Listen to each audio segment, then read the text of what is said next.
Hey friends. Man, it is weird seeing myself without glasses down here, which is hilarious because in my normal life I don't wear my glasses very often. I just wear them if I'm reading or if I'm watching foreign films. So I have them downstairs, usually in my basement here where I watch my movies. But I just wore them the first couple times I did reactions, or for the first few anyway, and then just kind of got addicted to something I guess to hide behind. So my glasses are upstairs and it feels like my face is naked not having them on. Anyway, hi everyone. So I actually did not consult the wheel today, gasp. I went rogue. It's 10:30 in the morning. I haven't slept yet. I did my best. So I decided what better one to turn to than a song about being up all night, which is Bittersweet Symphony. Now this is not a first time reaction. I watched this the day that it was released, the live version. I watched it once, and then, what was it, like a week or two ago? I don't know what time it is. I watched the non-live version for the first time with y'all. And since then, I've just been really, really wanting to go back and re-listen to that live one, because I only heard it once, and I was mostly just kind of caught up in, I didn't even really remember the lyrics. I was just kind of obsessed with hearing the strings. I got sort of lost to everything else. I get easily distracted, as y'all probably know. So I wanted to go back and re-listen to the live one, having seen and analyzed that original music video. So that's what I'm gonna do. So it's probably gonna be a shorter video, theoretically, hopefully. And I just figured, you know, if I'm gonna do it, I might as well bring everybody with me. And then I'll do like a new thing later.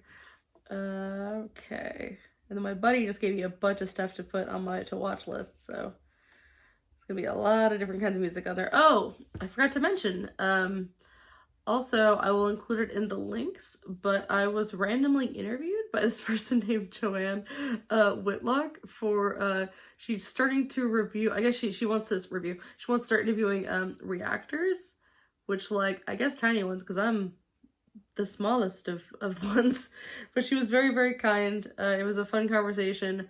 I hope I did okay for her. I felt like, I was nervous that I'm just, not that I'm not interesting, more of just like, it's like, oh, you know, you're making these videos, you want to do reaction hit all. I'm like, no, I just kind of like tripped and fell into doing them. I don't know, I'll do them as much as I like them. Like, I'm just very kind of non-committal to everything, as is my way. But yeah, it was a fun thing. Kind of, I had a fun little jump scare yesterday of like just doom scrolling on YouTube Shorts, and then my face popped up and it freaked me out. But it was really fun, and yeah, and it was just also cool to just chat with someone about partially about random things, since I don't have anyone in my life that listens to that lad. So yeah, go ahead and check that out. I thought it was pretty cool. If you want to hear me talk for longer, if that's remotely possible, by all means head over there. Okay, and for now, we're going to do Bittersweet Symphony, which I love. That was the song that really cheered me up that day when I wasn't doing great. I did like 3 reactions in a day, recording-wise, and the Bittersweet Symphony one really cheered me up. It was so good, and I love that original song, and I'm very pleased to kind of go back, because I remember just how fun that one was visually while being very simple, and how much I felt it really, between the visuals and especially his body language, really captured that sort of loose, oddly invincible feeling you have when being out all night with people and heading home at, you know, whatever o'clock in the morning. So I want to kind of see, because I don't recall that in the live version, but like I said, I was mostly focusing on kind of random things. So I want to see if they can still capture that feeling, or a different feeling, in sort of a more condensed, the live version. He's not moving around a bunch, things like that. So let's see. We go.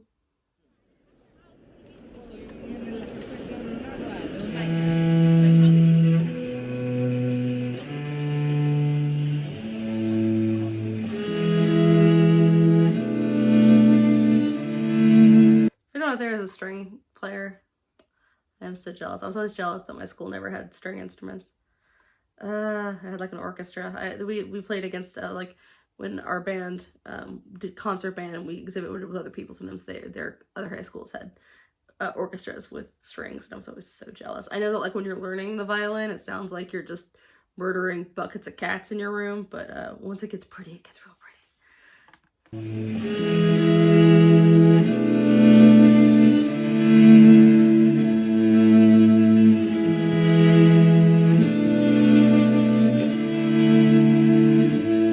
I've got dirt on my Reeboks from staying up all night. I spent my last £10 on this pack of Marlboro Lights. I phoned up Stevie, I said, G, you alright? He said, it's 6 in the morning, brother, get some shut-eye. I feel a sense of well-being this time in the morning. Wear my heart out of my hoodie while the city is snoring. Drunks falling off the sidewalks get issued a warning. Distant sirens, they crescendo like a symphony calling. This is the Britain I know. This is the... I'm sure you'd be doing that smile anyway, but it just made me think, and I'll point it out in other videos too, I'm sure. One of my favorite sort of friend things is the look on his face he gets when he looks at anyone he's performing with. It's just this like little delight face that's so sweet, of just happy to be near other people playing music while he's playing music, which shows just how much he loves what he does. I wonder when they shot this, because it's hard to tell, because like I'm used to, you know, California skies. They're usually a little bit clearer than UK skies, but this looks like it's either sunrise or sunset. It's that like dawn or dusk time where it does feel like, and it's like the energy is a little bit different because he's in one spot and he's a little bit softer, and of course you got the strings that are a little bit softer. It's weird because it's like, as opposed to this, I don't know, I felt like in the music video it was like this guy whose night's still going. Like that's what I kept talking about. It's just like, you know, you're still kind of, you feel like you're cheating, you're still in nighttime mode while everyone else is in day mode. Whereas this almost feels like a guy who's really kind of, the night is over and he knows it, but he's still like trying to maybe see if he can get a little bit more out of it, as opposed to just like kind of being in his own little world. He's like, can I capture a little bit of this? Can I make something out of this still? Like there's sort of kind of quiet, it's tranquil, but it's also just like, I don't know, maybe I'm reading too much into it, but with the lyrics, with that kind of tone, it's just like, instead of calling up, like I felt like when he called up his friend in the first one, the vibe I get was very much just like calling up your friend, asking if he's all right, because like you don't even know what time it is. You're completely oblivious to the fact that like, oh wait, it's 6 in the morning. Like maybe I shouldn't be calling my friend. She's like, hey man, we're still out having fun. How are you doing? Whereas this is just like, I'm still awake, and maybe Stevie wants to hang out, kind of thing. Sort of trying to keep the night going. Or maybe he's been up all night like I have and he's got nothing going on. Distant sirens, they crescendo like a symphony calling. This is the Britain I know. This is the Britain I love. There's poetry inside the city if you listen enough. Working class casualties out on the street sleep rough, while a mother with her baby takes a pram to the pub. And while she's knocking them down, the cost of living goes up. I can't relate to politicians with their head in the mud. I resonate with messy Fridays with my boy smoking bud. We do our bit to numb the struggle. As below, so above. As above, so below. Here in the city we glow. I blow a smoke ring up to heaven and it makes a halo. And then the clock strikes 7.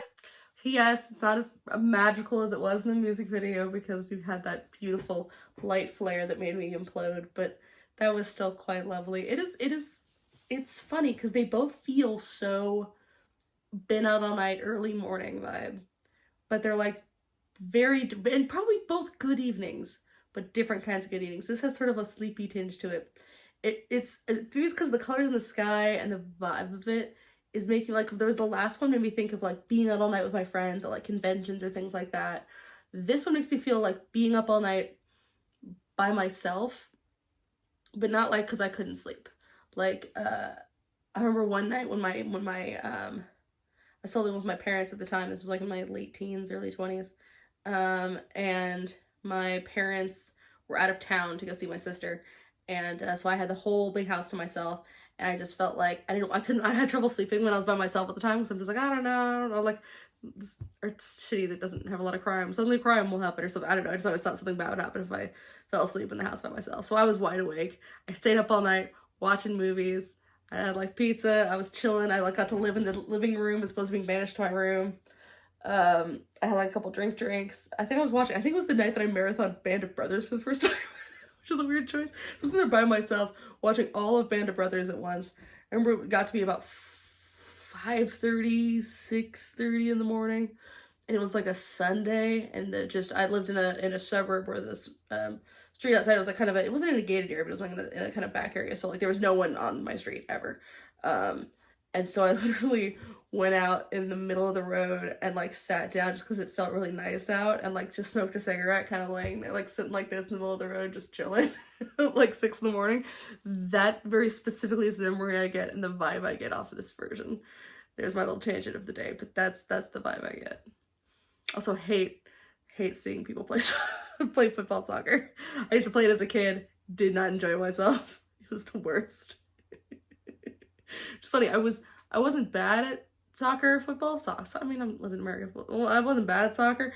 I was okay. The worst part was my team was great.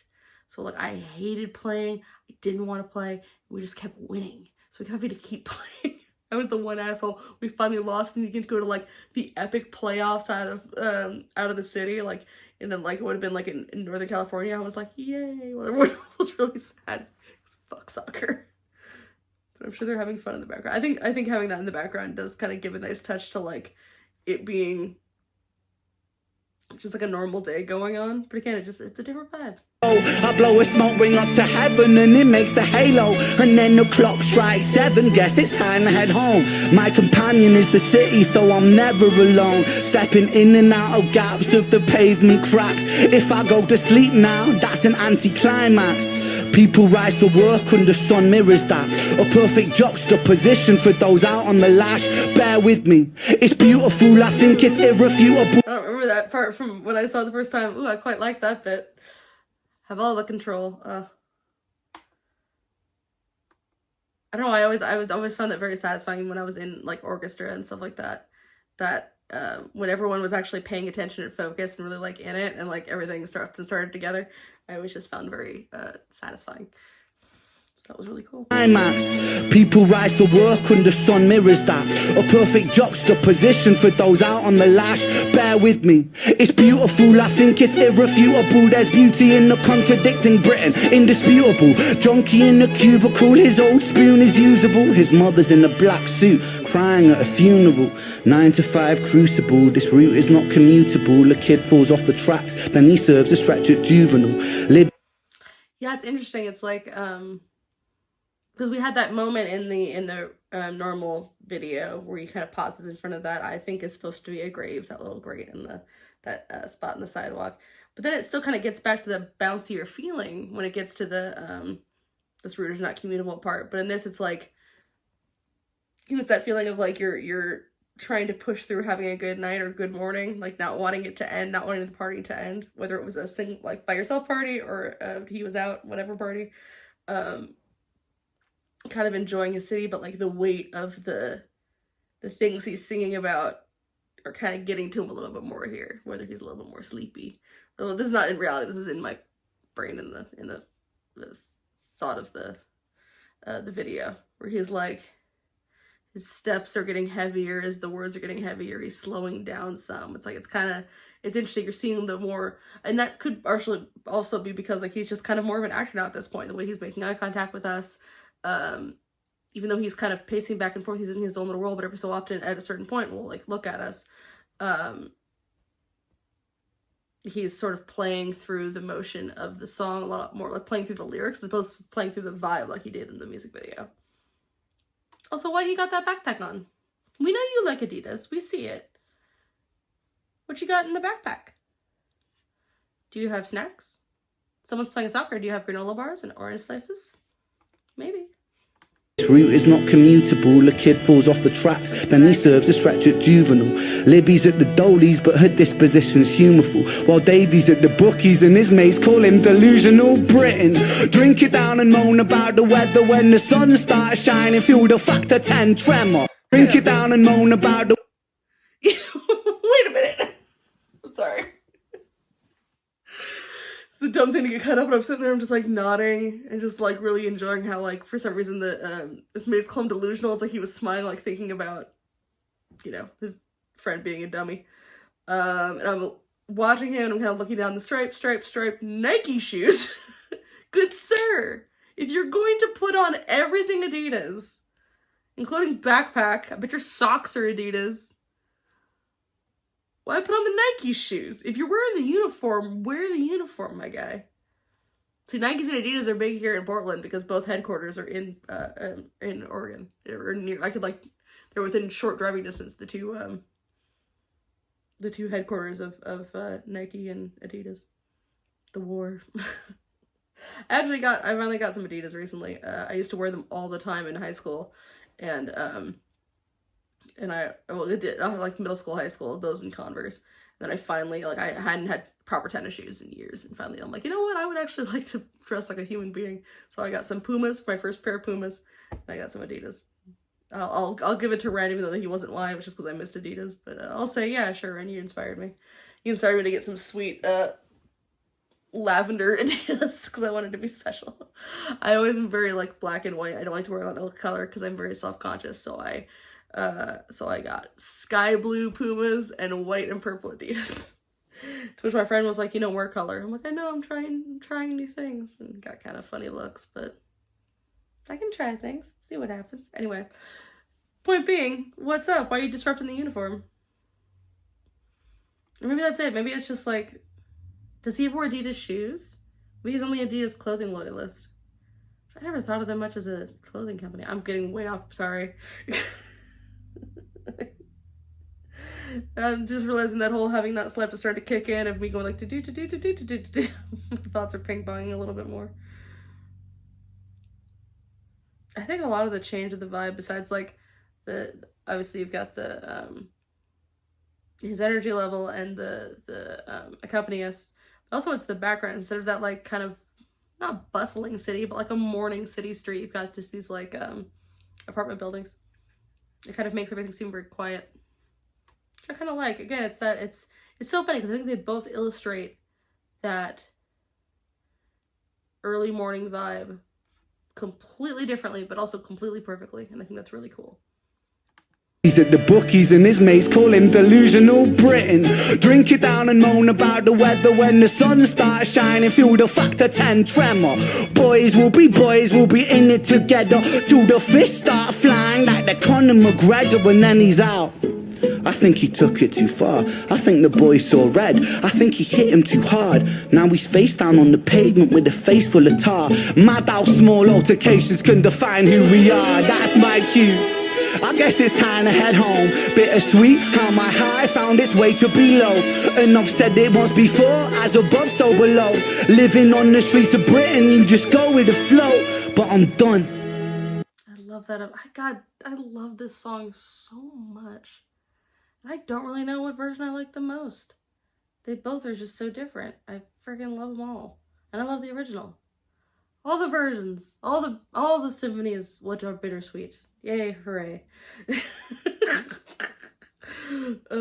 But yeah, again, acting more during the, I think, because we don't have the visuals of the guys fighting. So Ren's got to kind of do that for us with the kind of eyes a little bit wider and just like concerned face. I'm like, oh shit, I just saw something crazy when he's talking about the guys fighting and hit him too hard and all that stuff.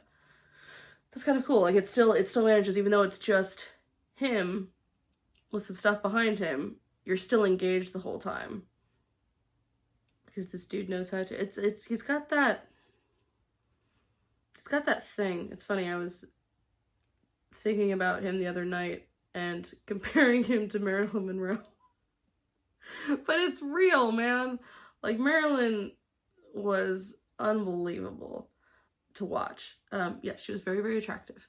But it was more just like, it was the vibe, man. It was there were just occasionally those performers, those actors or singers or just people you just meet. And they just have this way about them that it kind of doesn't matter what they're doing. You can't take your eyes off them. And it's not an attraction thing. It's I mean, it is, but it's more like not like a physical attraction, not like, you know, because it's like, oh, Marilyn Monroe, of course you're going to look at her. She's gorgeous. For sure. But you can't deny that, like, when that woman would step on screen, it didn't matter who she was with. There are plenty of gorgeous people in film, especially at that time. Didn't matter. Your eyes are on her.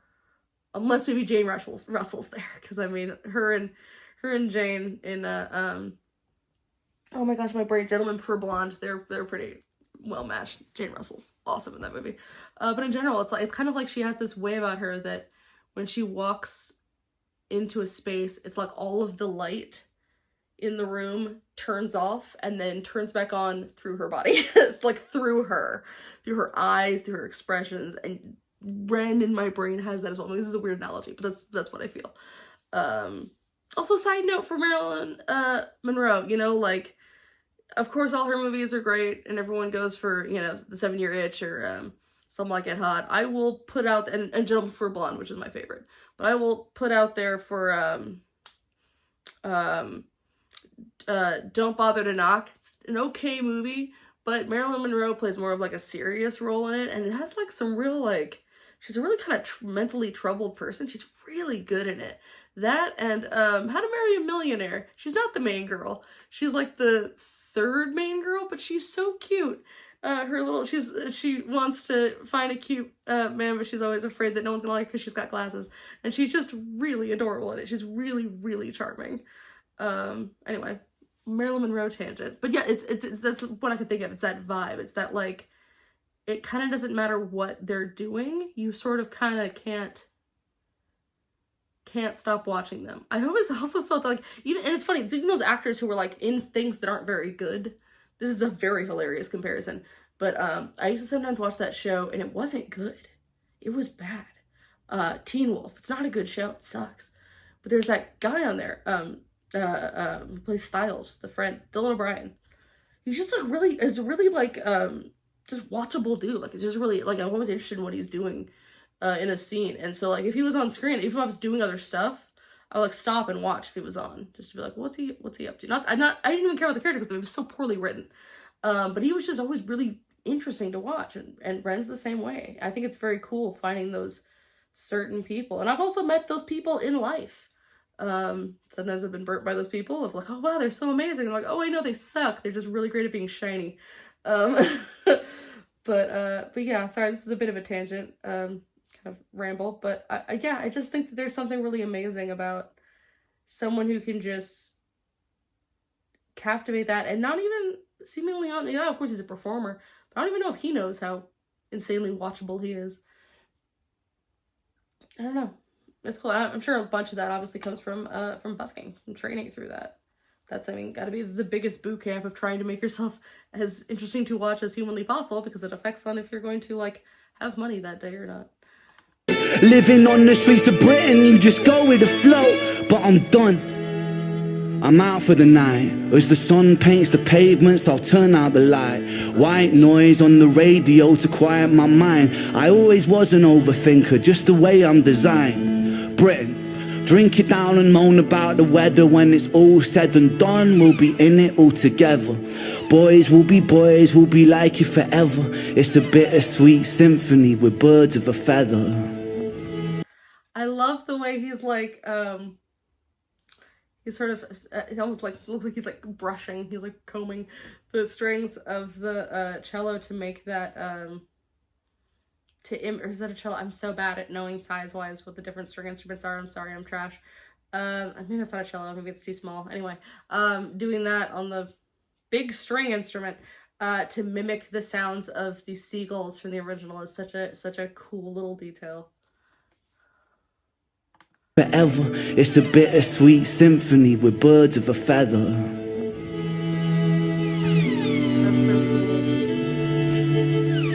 Cause it's a bittersweet symphony that's life.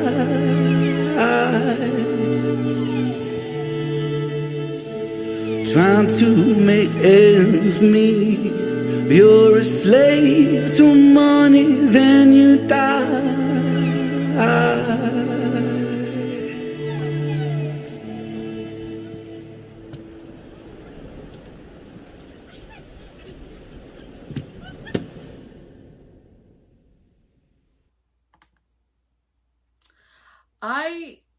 It's funny, that song, the original Bittersweet Symphony by The Verve, is like kind of one of those songs that is like everywhere. It's in everything. I know it's been in like a million trailers, and I guess it's even more so everywhere in the UK.